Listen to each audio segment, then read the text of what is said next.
Bueno, gracias. No. Buen día a, buen día a todos. Vamos a comenzar hoy la, la clase con tratando esfuerzo. Entonces, y, y vamos a calcular las componentes del esfuerzo normal y de cizalla sobre, que son sigma n y tau sobre un plano cualquiera, conociendo los esfuerzos principales que actúan en ese plano. Entonces, en esta figura, nosotros podemos apreciar la dirección del esfuerzo principal, sigma 1, el mayor, es horizontal y el sigma 2 es vertical. Esos están actuando sobre el plano este que se encuentra inclinado y nosotros podemos ahí calcular las componentes de esfuerzo que son la normal, que es perpendicular a ese plano, y la paralela, a partir de estos esfuerzos principales. El esfuerzo, la dirección de esfuerzo principal forma con el plano en cuestión un ángulo θ y que se mide siempre de la dirección del esfuerzo principal hacia el plano en cuestión. Y después hay otro ángulo involucrado, que es, si hago una normal a este plano, entonces también el esfuerzo ese, se puede medir ese ángulo desde el esfuerzo principal mayor hacia ese ángulo. Entonces,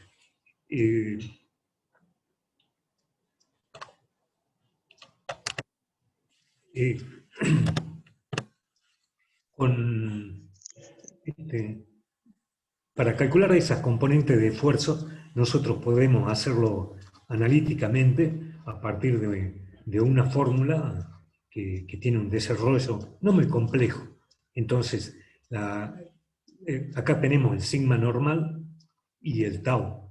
Y entonces, nosotros generalmente el sigma mayor y el menor está como dato, y también los ángulos estos, pero lo podemos, y con eso podemos calcular entonces las componentes de un esfuerzo que está actuando en ese plano. La descomposición de ese esfuerzo, de ahí surgen la componente normal y la componente de cizalla. Entonces, y también a partir de estas dos ecuaciones hay un físico que creó un método gráfico basado en estas ecuaciones para calcular las componentes de esfuerzo en un círculo que se llama círculo de Moore o diagrama de Moore. Entonces, en ese, bueno, ahora me gustaría hacerle la construcción de ese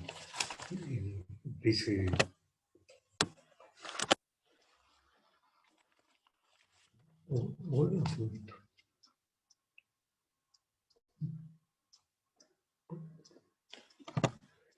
Bueno,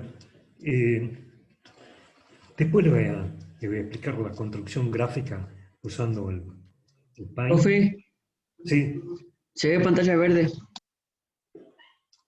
perdón. Ahí está normal la pantalla. Ahí se salió, profe.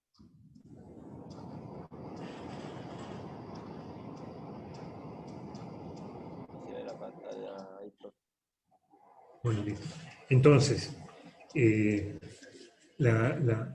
nosotros voy a hacer mucho hincapié en la construcción de este círculo para encontrar las componentes de esfuerzo que actúan en los diferentes planos, ¿no es cierto?, que pasan por un punto.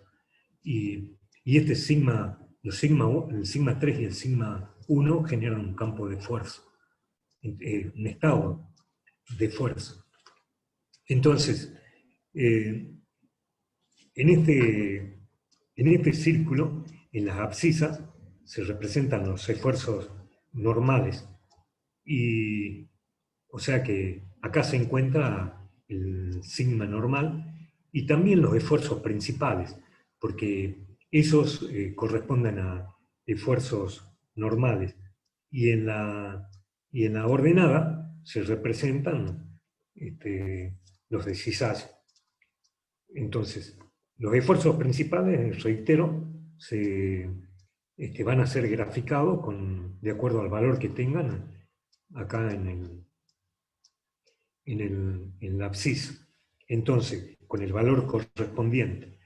Y nosotros primero colocamos sigma 1, sigma 2, y a eso necesitamos encontrar el punto medio de esto.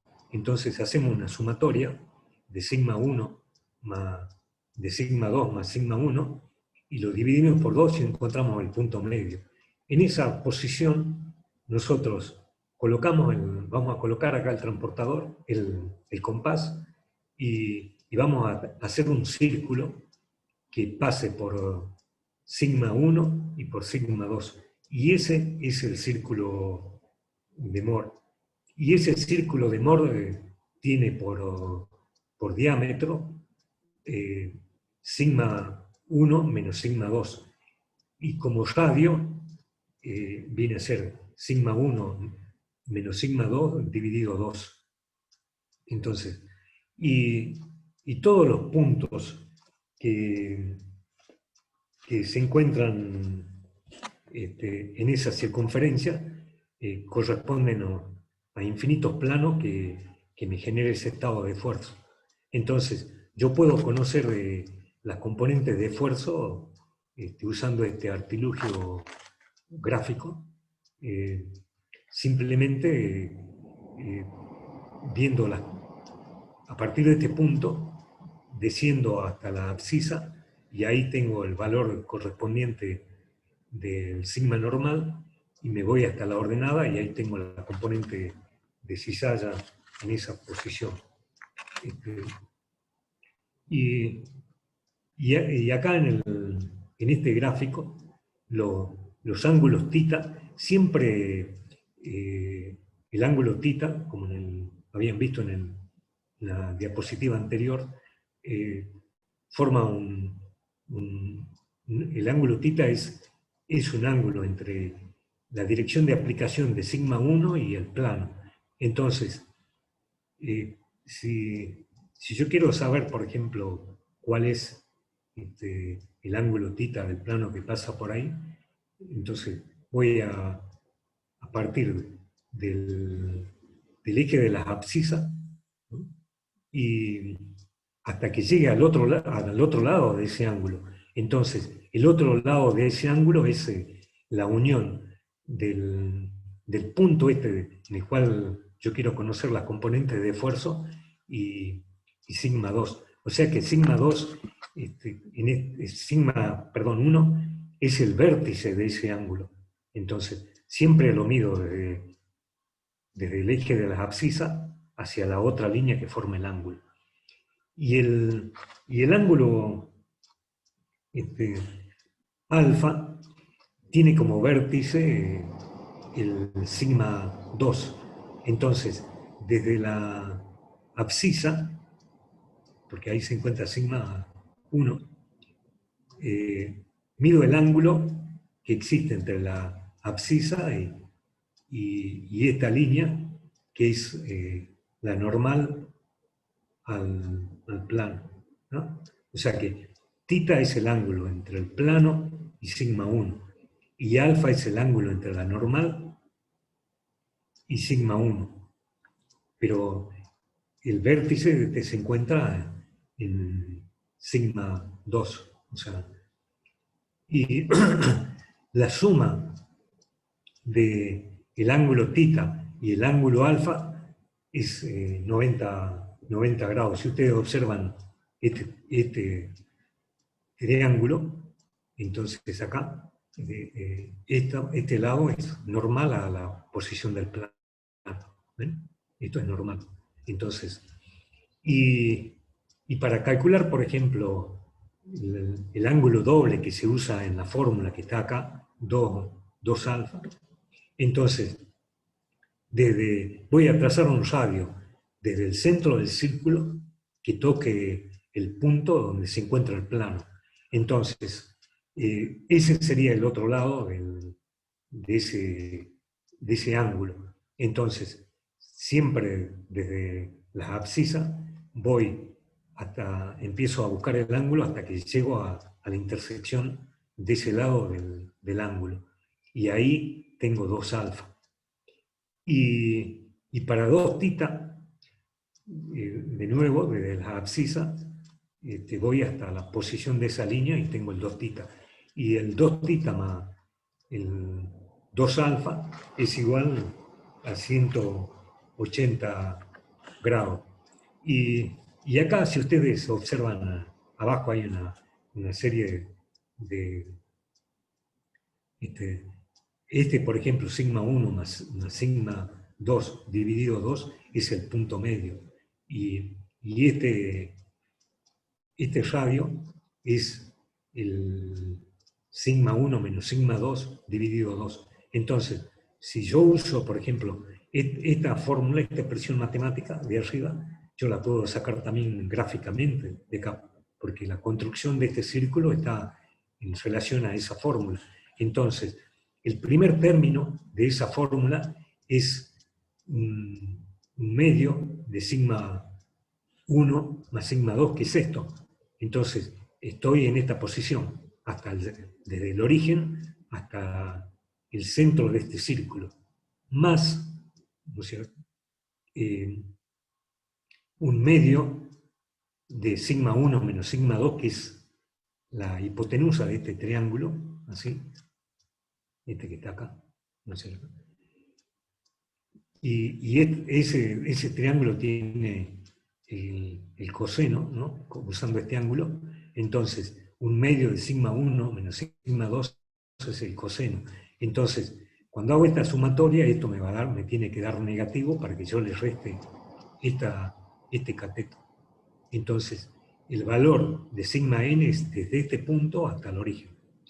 Más fácil es ver, tal vez, el valor de la cizalla. Entonces, el valor de la cizalla, usando este ángulo, esto es seno. Entonces, esta es la hipotenusa, que es un sigma 1 menos sigma 2 sobre 2, que es la hipotenusa, y este es el valor que estamos calculando nosotros. ¿Ah? Un medio por eso. Entonces, para trabajar con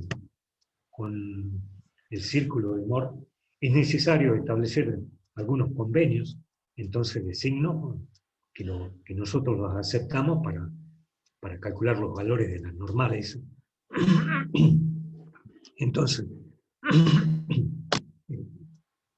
nosotros tenemos, que ya lo habían mencionado hace rato, los valores en la abscisa, en el lado positivo, son compresivos sobre el plano, y en el lado negativo son tensionales sobre el plano. Y con respecto a la cizalla, los valores positivos son sinestrales. Eso significa que cuando actúan sobre el plano en cuestión, generan un movimiento hacia la izquierda de los bloques.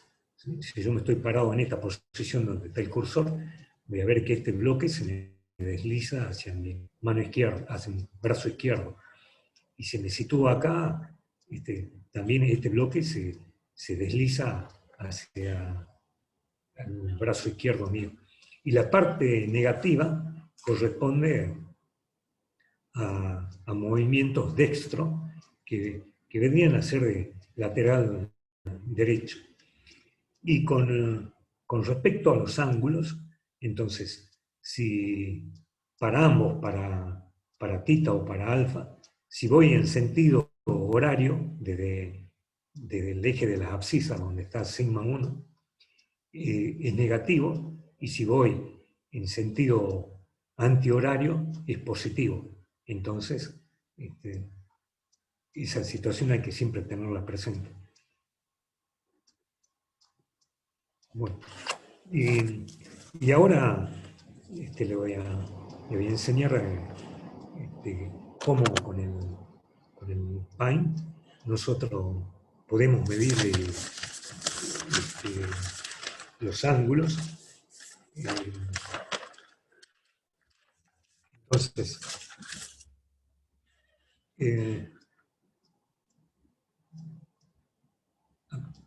acá, por ejemplo, voy a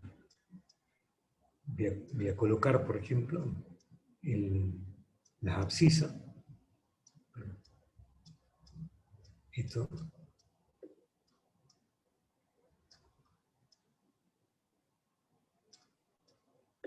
Entonces, acá voy a colocar la abscisa, que es la dirección de aplicación del sigma 1. Y en esta posición voy a colocar un plano, lo voy a colocar en línea roja. Acá ese sería el plano, el que está en rojo. Entonces, y la normal a ese plano la voy a colocar en otro color. Entonces, la normal al plano ese sería esto. ¿Sí? Aproximadamente. Entonces, acá, en esta, desde el eje de las abscisas,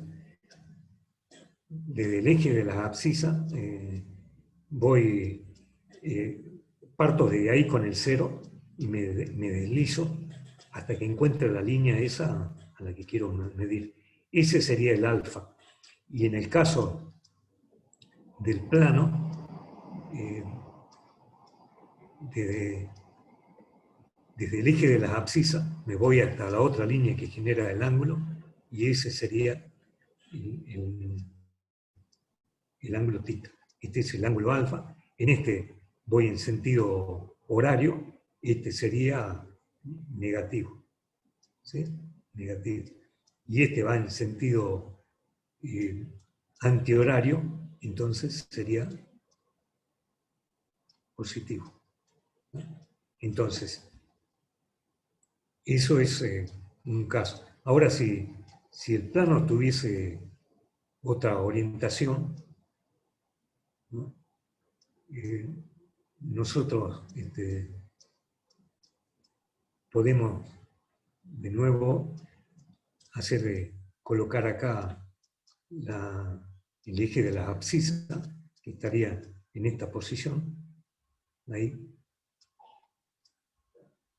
Y ahora al plano lo voy a colocar en otra situación, como esta que está acá. ¿Sí? Ese sería el plano. Y la normal a ese plano sería esta que está acá.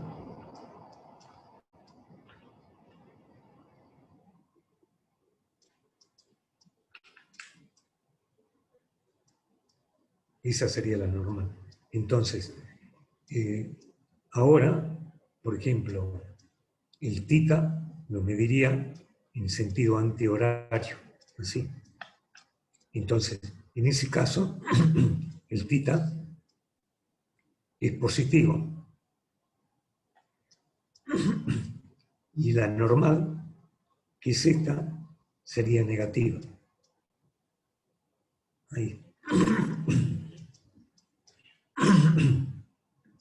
Entonces, ahora vamos a ver cómo volcamos esos valores para construir el círculo de Moore.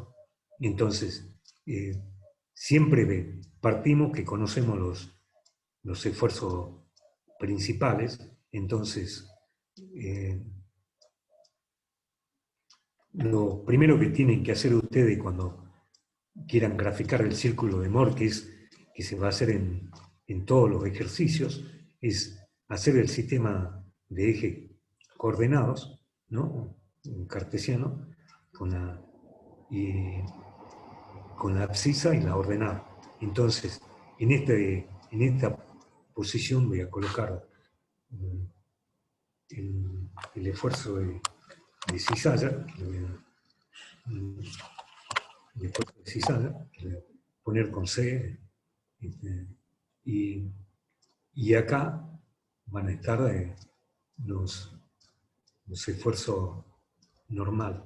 Voy a poner así, esfuerzo, y del lado positivo.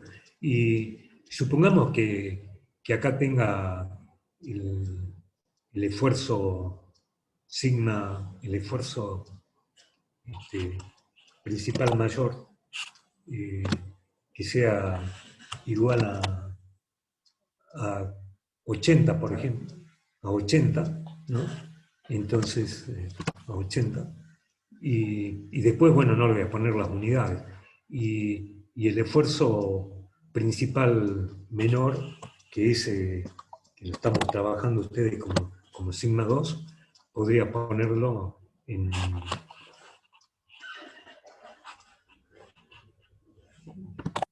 Podría ponerlo en 50.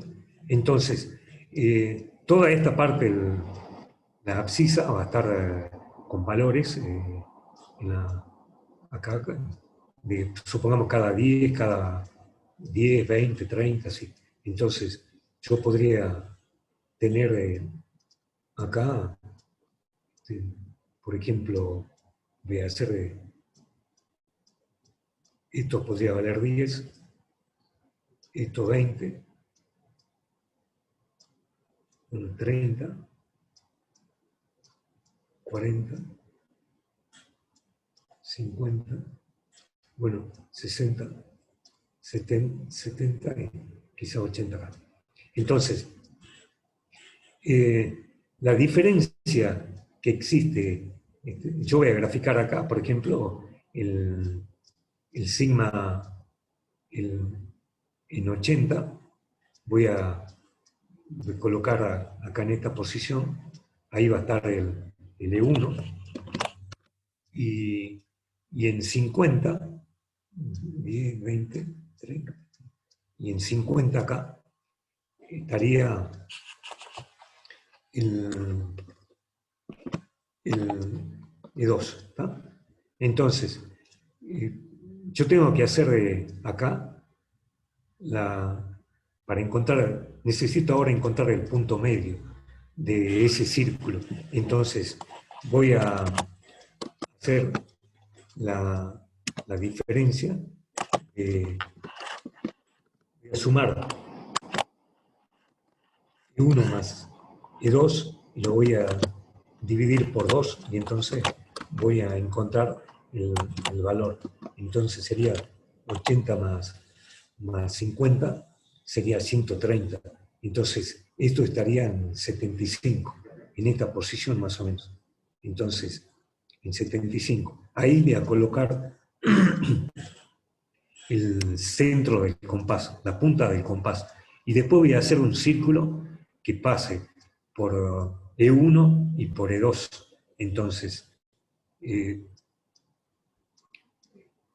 voy a tratar de hacer un círculo que pase por esos dos lugares. Entonces, y ahí tengo, en esa posición, tengo ya dibujado el círculo de Moore. Entonces, podría tener, por ejemplo, y cada puntito de este círculo de Moore representa un plano. Y en cada puntito de estos, yo puedo calcular la componente de cizalla, la componente normal, cuando voy acá paralelo al eje de la abscisa, y la componente de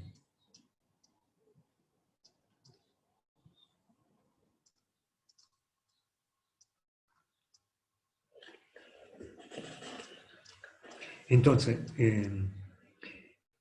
bueno, entonces, cada punto de este círculo representa un plano y yo puedo entonces calcular las componentes normales, las normales acá y la cizalla acá en la ordenada. Por ejemplo, yo podría decir que el ángulo θ, por ejemplo, tenga que el ángulo θ, voy a poner una T, entonces que sea igual a 40 grados. Entonces, y yo necesito calcular la componente de esfuerzo normal que actúa en ese plano. Entonces, siempre había dicho que los ángulos θ tienen el vértice en el esfuerzo principal 1, entonces, y desde esa posición voy a colocar el transportador acá en E1, y el centro del transportador acá, y el 0 en esta posición, ¿no? Y desde esa posición cuento en sentido horario 40 grados. Perdón, esto lo voy a tomar de negativo. Entonces,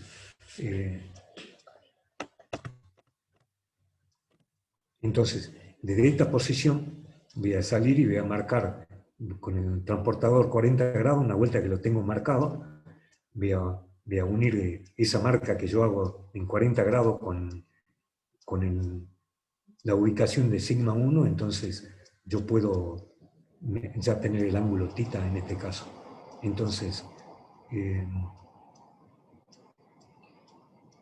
y a eso lo voy a dibujar en color rojo. Por ejemplo, 40 grados se encuentra, supongamos, en esta posición.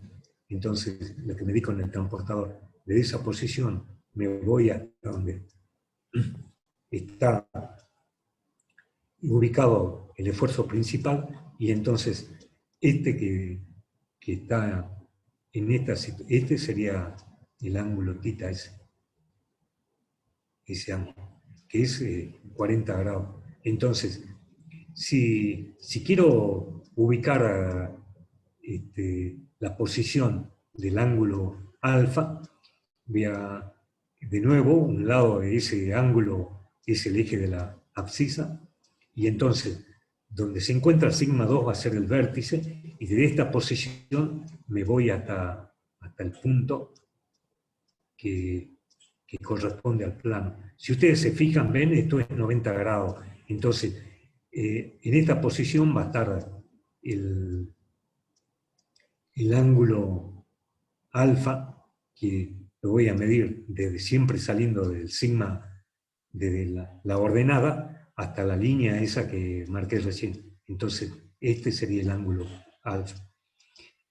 Y por ejemplo, si ustedes quisieran, aunque ya les comenté hace rato, que si yo hago la sumatoria del ángulo θ y del ángulo alfa en 90 grados, podría decir que 2θ más 2 alfa es igual a 180. Entonces ahí yo puedo sacar, y desde esa sumatoria puedo saber cuánto vale el 2 alfa. Entonces, pero también gráficamente en el círculo se lo puede calcular partiendo desde el centro del círculo y haciendo un radio que pase por el lugar, por el punto donde se encuentra el plano.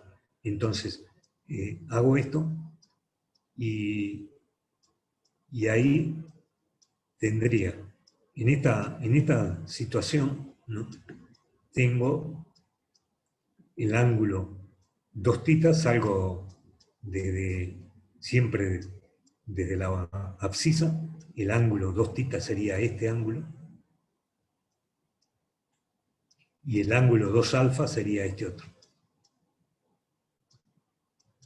que son los ángulos que que se usan en la expresión analítica para hacer el cálculo de sigma n y del esfuerzo de Cisage. No sé si entendieron. ¿Tienen alguna pregunta? Profe, ¿podría volver a explicar? Por favor, me perdí. ¿De nuevo todo? Sí, por favor. Bueno, ahora voy a hacer un nuevo círculo para desplazarlo, para no borrar esto. Entonces, voy a hacerlo un poco más grande, pero siempre estaría, entonces, acá en esta posición. Entonces, acá voy a tener el E1 a la derecha, entonces, y acá a la izquierda voy a tener el 2, entonces,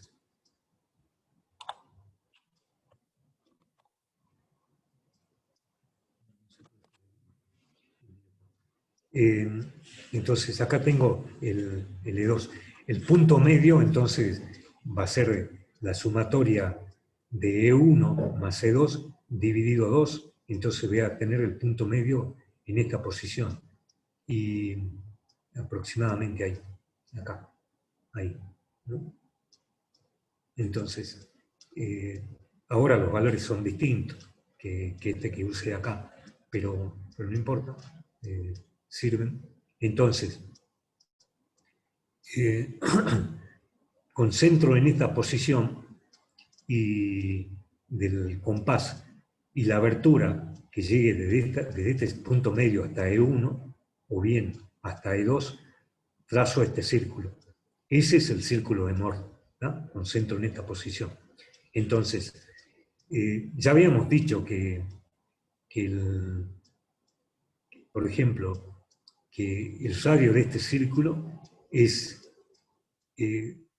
o el diámetro, por ejemplo, es E1 menos, le quito este pedazo, E2, entonces ese es el diámetro del círculo este.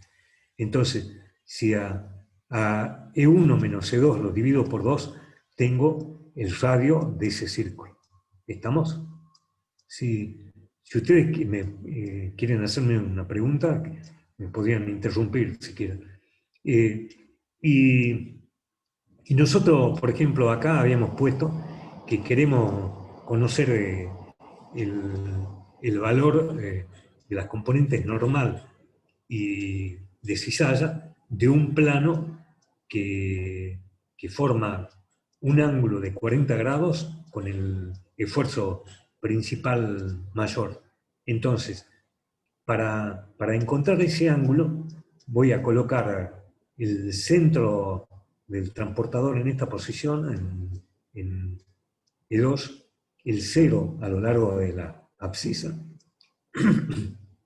y siempre girando, voy en sentido, en este caso horario, para buscar la línea en cuestión. Entonces, cuando yo llegue a 40 grados, ahí me detengo, y entonces ya podría trazar esa línea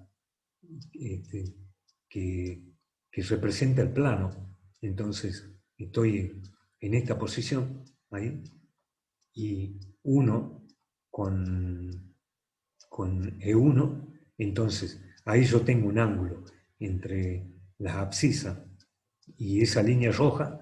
Ese ángulo sería el menos tita. Y el alfa, yo me voy a situar. Un lado de ese ángulo va a ser de nuevo la abscisa. Me sitúo en esta posición y hago una recta que pase por este punto y por el lugar donde se encuentra el plano, que es ese punto de 40. Entonces, agarro y lo único que hago es unirlo con este. Y entonces, esa es la normal al plano. Y acá queda graficada en este dibujo, se observa perfectamente que es la normal al plano. Entonces esa normal al plano con E1, con el esfuerzo mayor, forma un ángulo. Entonces, que partiendo desde la abscisa voy hasta que encuentre esa línea. Entonces, si parto de la abscisa hasta que llegue a la línea, este sería el ángulo alfa. Y en este caso, fíjense en que voy en sentido antihorario, entonces el alfa, por lo tanto, es positivo. Y en este caso, de nuevo, voy desde la horizontal hasta esa línea, y ustedes ven que voy en sentido horario, entonces este es negativo.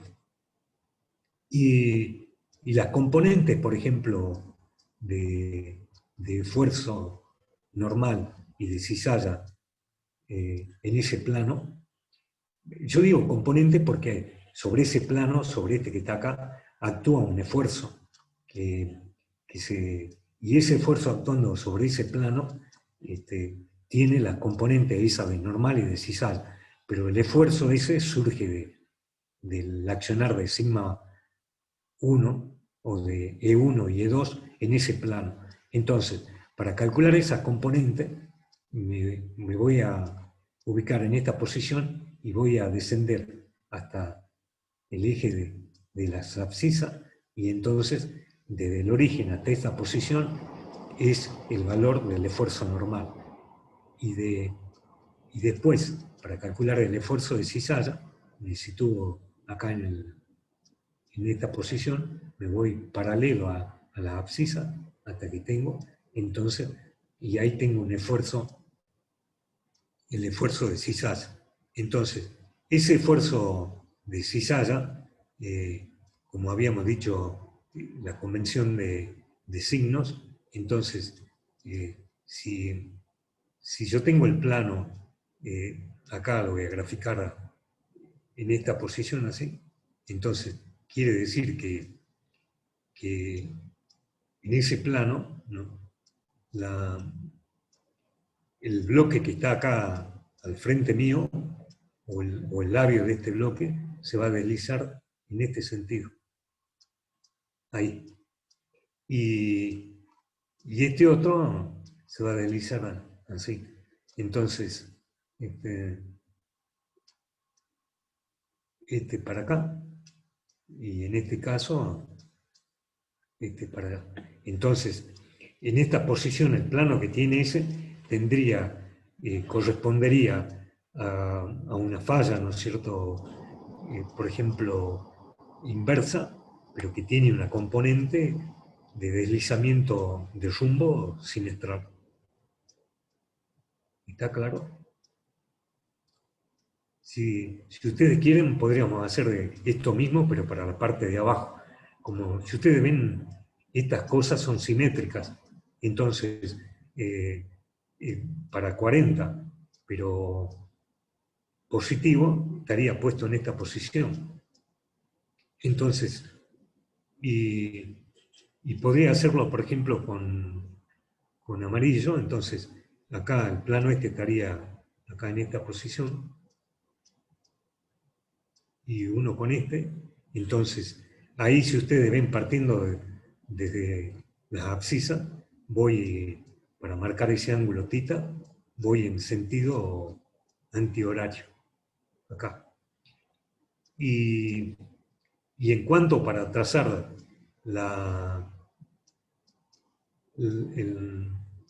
el alfa, voy a partir de sigma 2, y entonces voy hasta que una con ese punto, y entonces ahora el ángulo alfa se encuentra en esta posición. Y en este caso voy en sentido horario, entonces este sería negativo, y este que está acá, positivo. Entonces, yo con esos valores podría usar con esos valores angulares, tengo que elegir uno.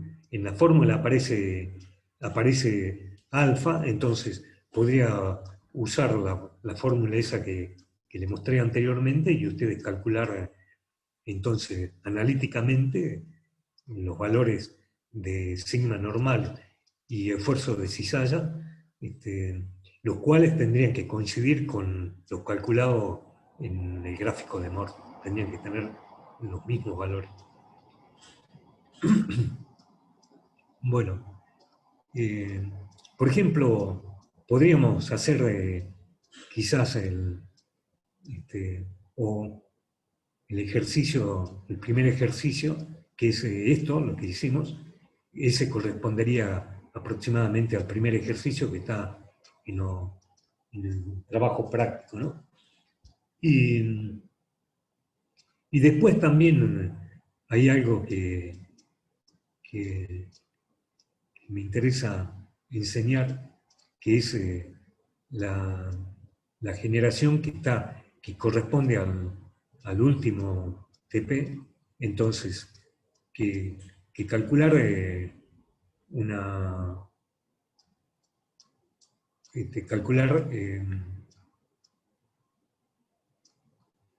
recta de fracturación. Por ejemplo,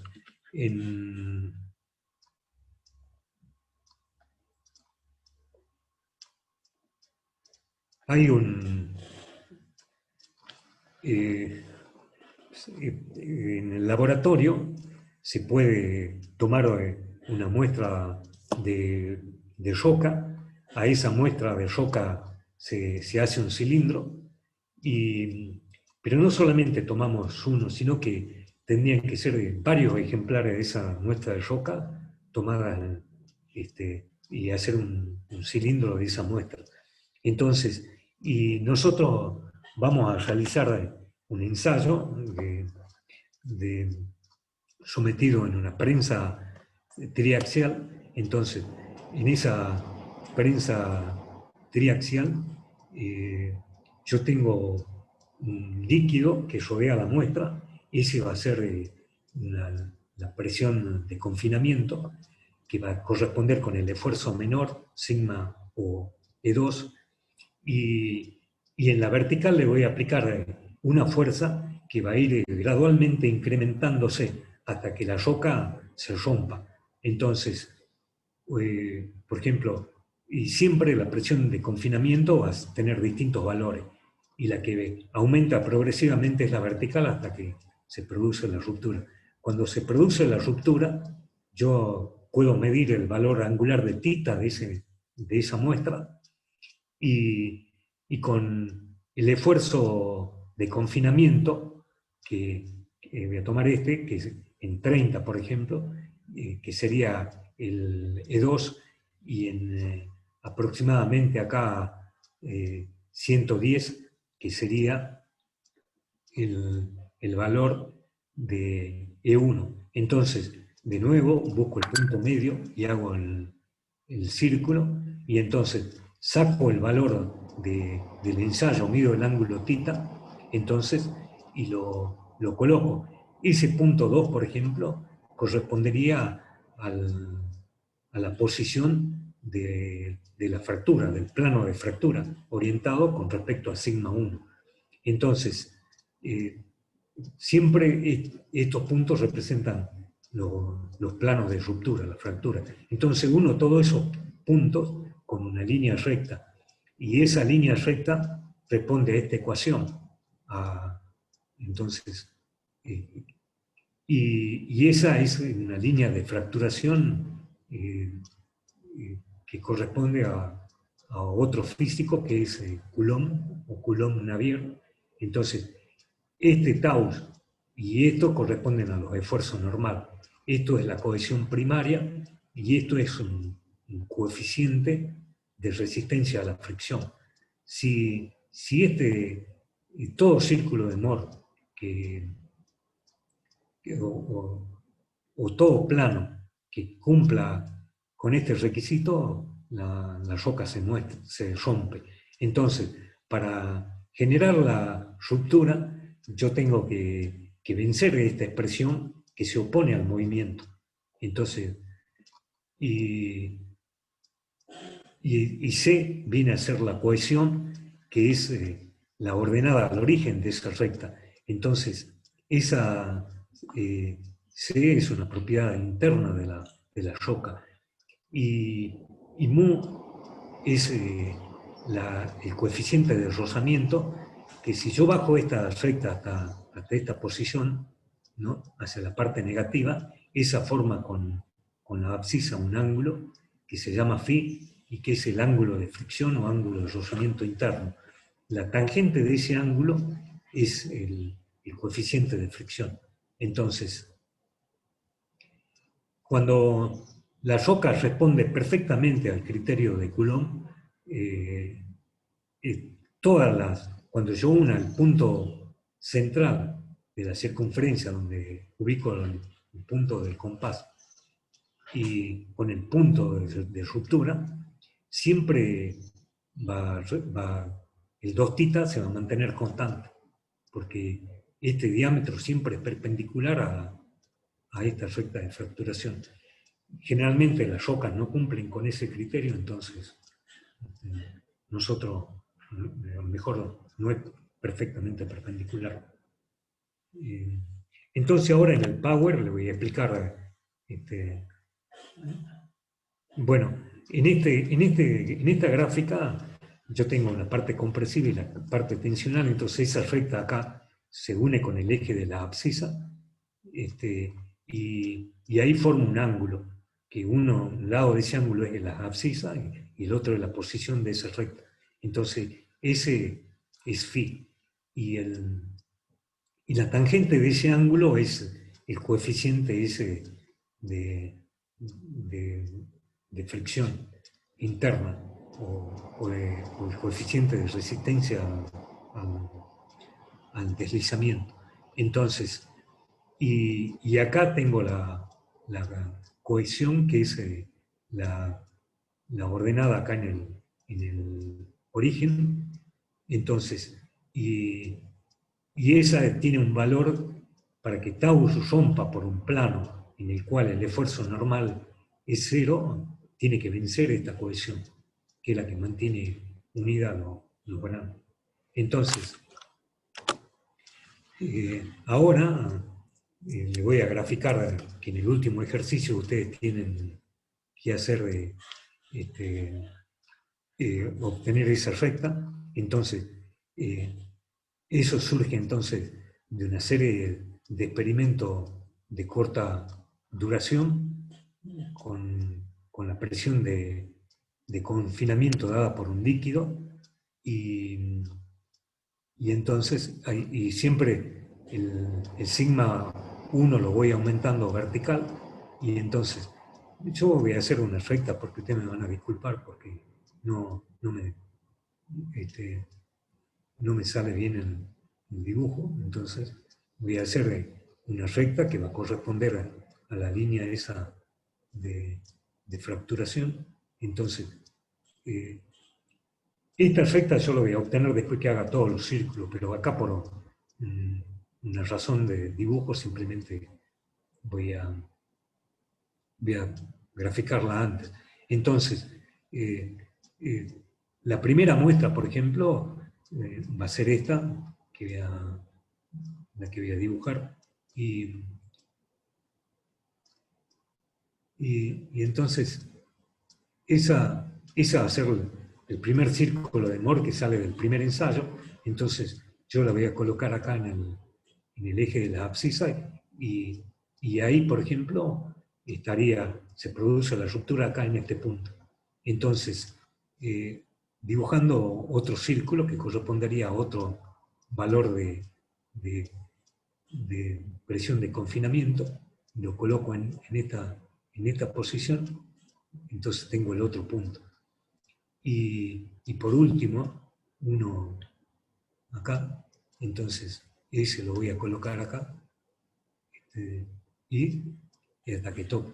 Entonces, los puntos que yo obtengo del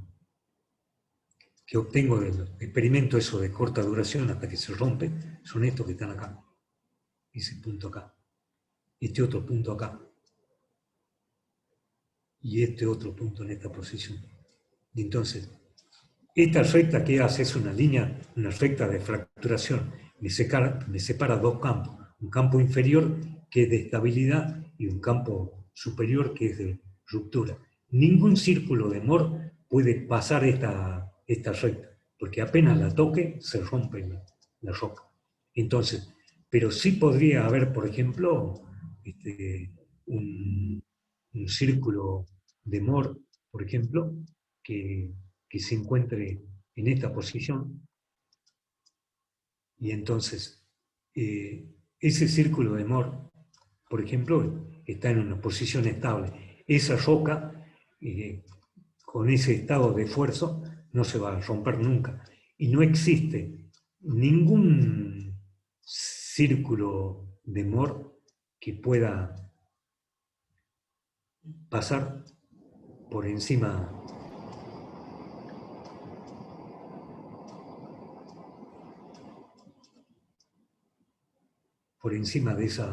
de esa recta, por ejemplo, así como este que está acá. O sea, cortaría dos veces. Ningún círculo, ninguna roca puede soportar esfuerzos de cizalla y normales que se encuentren por encima de esa recta de fracturación. No sé si tienen alguna duda, porque no vaya a ser que nos corten. Profe, ¿Alguien quiere preguntar algo? profe. Alguien pregunta por qué no se puede formar la envolvente a 90 grados del esfuerzo medio. La envolvente, ¿Por qué no se forma la envolvente a 90 grados del esfuerzo medio? acá.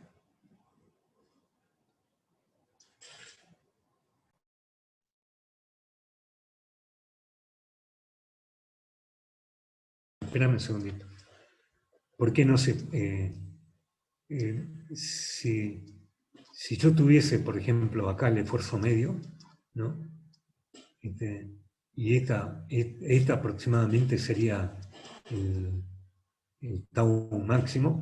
La envolvente, por ejemplo, si bien este es el esfuerzo de cizalla máximo, en esta posición, por ejemplo, los esfuerzos normales tienen un valor elevado y que se opone al movimiento según la ecuación de esta recta. Pero cuando yo encuentro, por ejemplo, en esta posición, ¿no? Si yo uno con el medio, entonces el esfuerzo normal se hizo significativamente menor a esta posición. Entonces cuando yo baje esto acá, entonces cuando baje esto acá a esta posición, el esfuerzo medio perdió mucho valor. En cambio, si yo represento el esfuerzo acá máximo en esta posición, tiene un determinado valor ahí. En cambio, este esfuerzo prácticamente no perdió nada. Entonces, si ustedes ven la diferencia que hay de este con este, es significativa. Entonces, las rocas nunca se rompen en esta situación que está el esfuerzo de cizalla máximo. Y ese sería un plano de ruptura que forma 45 grados con sigma 1. En cambio, este es un ángulo mucho menor, que se encuentra aproximadamente entre 25, podría llegar a 35, entonces el ángulo tita, y acá se rompe más fácil en experimentos y todo eso. Por eso el ángulo 2 tita, generalmente con sigma 1, forma un ángulo de aproximadamente entre 50 y 70 grados. Ahora les voy a mostrar las filminas, entonces, y acá les voy a mostrar la filmina. Esta, por ejemplo, sería esa envolvente de Moore, ¿no? Y es otra que busca esa recta de fracturación. Entonces, acá yo tengo, esto es lo que habíamos hecho recién con los ejercicios, eso con los experimentos de corta duración. Y por ejemplo, estos son los cilindros de roca que se utilizan para esos ensayos de corta duración. Y si ustedes observan en esta posición, nosotros podemos tener el ángulo θ, por ejemplo, en este cilindro sería tirando una vertical acá que pase por el cilindro y mido el ángulo θ acá en esta posición. O sea, una vertical, lo mido. Entonces, puede haber una sola fractura, puede haber dos fracturas, o sea, dos familias de fracturas que son conjugadas. Y el sigma 1 se encuentra acá en esta posición. Y este ángulo, el 2θ, puede ser, variar entre 50 y 70 grados. Y después, bueno, acá volvemos a tener dos fracturas también conjugadas. Entonces, el ángulo de esas fracturas conjugadas es un ángulo agudo. Acá tenemos otra muestra, entonces acá se observa perfectamente con arcilla y se observan las dos familias conjugadas de fracturas. ¿Saben qué? Queda poco tiempo y no sé si me quieren preguntar algo.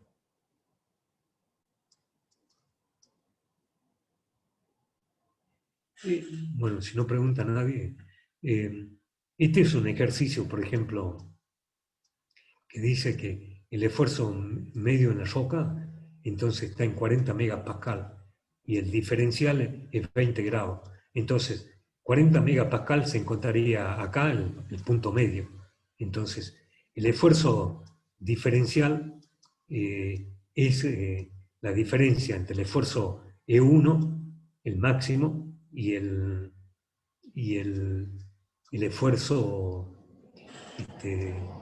mínimo. Entonces, ese sería ese esfuerzo. O sea, 50 menos 30 sería igual a 80, entonces este estaría ubicado en 40, en esta posición. Entonces, cuando estoy en esta posición, ¿no? Yo puedo ahí conocer de los esfuerzos, porque acá dice que el diferencial es de 20 megapascal, o sea, ese 20 megapascal sería el diámetro. Entonces, el radio de ese círculo de Mohr es de 10 megapascal. Entonces, coloco el centro del transportador en esta posición, en el valor máximo, si este vale 40, este sería 50, y este hay que restarle 10 y sería 30. Entonces hago ese círculo de Mohr. Y me piden que calcule las magnitudes del esfuerzo de cizalla normal en un plano inclinado a 30 grados de sigma 1. Este es un ángulo positivo. Entonces, para que sea positivo, yo tengo que ir en sentido antihorario. Entonces, con el centro del compás acá y el 0 acá, marco 30 grados, y entonces una vuelta que tengo marcado, hago el ángulo este que tiene como vértice el E1, y uno de los lados es la abscisa, y el otro es la posición del plano. Entonces, este sería el valor de θ de 30 grados. Y entonces, en esta posición puedo conocer el valor de sigma n desde acá hasta el origen y el valor del esfuerzo de cizalla desde acá hasta esta línea. En este caso, estaríamos en presencia de una falla inversa con movimiento, una componente dextral. Bueno, ¿alguna pregunta?